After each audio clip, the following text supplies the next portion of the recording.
Swapna foundation নামে নব নেশামুক্তি সেন্টারের আত্মপ্রকাশ ঘটল রাজ্যে। শনিবার আগরতলা অভয়নগর এলাকায় নানা অনুষ্ঠানের মধ্য দিয়ে এই নেশামুক্তি সেন্টারের উদ্বোধন করা হয়। জানা গেছে বিনামূল্যে নেশা ছাড়ানোর কাজ করে এই সংস্থা। রাজ্যে ক্রমশ নেশায় আসক্ত হয়ে পড়ছে একদল যুবক, আর এই সমস্ত যুবকদের নেশায় করাল গ্রাস থেকে মুক্তি দিতে রাজ্যে বেসরকারি উদ্যোগে নতুন করে স্বপ্না ফাউন্ডেশন নামে আরও একটি নেশামুক্তি সেন্টারের আত্মপ্রকাশ ঘটে। শনিবার আগরতলার অভয়নগর এলাকায় এক অনুষ্ঠানের মধ্য দিয়ে এই সেন্টারে শুভ সূচনা করা হয়। অনুষ্ঠানে নেশামুক্তি সেন্টারে কর্ণধার শুভম বিশ্বাস সহ অন্যান্য বিশিষ্টজনেরা উপস্থিত ছিলেন। জানা গেছে বিনামূল্যে নেশা ছাড়ানোর কাজ করে আসছে এই সংস্থা।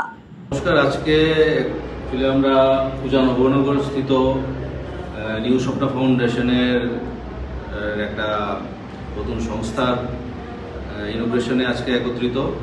আমরা খুবই আনন্দিত যে আমাদের রাজ্যের একজন ছেলে শুভম বিশ্বাস যে মাতৃ নামটাকে, মাতৃ সম্পর্কটাকে সম্মান করতে গিয়ে, যার মর্ম বলতে আমরা মা বলতে যত্ন, আদর, ভালোবাসা সেটাকে বুঝি, সেই জিনিসটাকে উৎসাহিত করার জন্য একটি বিশেষ সুন্দর উদ্যোগ নিয়েছে।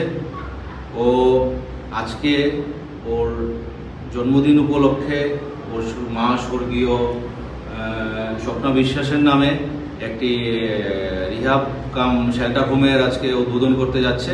যে শেল্টার হোমের আগামী দিনের পথ চলার রাস্তা হবে। রাস্তায় পড়ে থাকা যেই নেশাগ্রস্ত ছেলেরা থাকে বা অন্যান্য ব্যক্তিত্বরা থাকে বা অসুস্থ যারা ইনজুর্ড ব্যক্তিত্বদের আমরা রাস্তায় প্রায়ই দেখতে পাই, রাস্তার আশেপাশে পড়ে আছে, তাদের আস্তে আস্তে মৃত্যুর কোলে পর্যন্ত ঢলে পড়ে যায় রোগে আক্রান্ত হয়ে। তাদেরকে সেখান থেকে তুলে এনে এই সংস্থা সম্পূর্ণ বিনামূল্যে তাদের সেবা শুশ্রূষা করবে, তাদের চিকিৎসার ব্যবস্থা করবে এবং সুস্থ করে একটা সুস্থ জীবন তাদেরকে দিয়ে আবার সমাজে তাদেরকে ফিরিয়ে দেবে। এক ধরনের ফিল্টারের কাজ করবে, যে ওই রকম নেশা এবং ক্ষতিগ্রস্ত অসুস্থ জীবন থেকে তাদের বের করে এই ফিল্টার করে সমাজে আবার সুস্থ জীবন দিয়ে তাদেরকে ফিরিয়ে দেওয়ার উদ্যোগ নিয়েছে।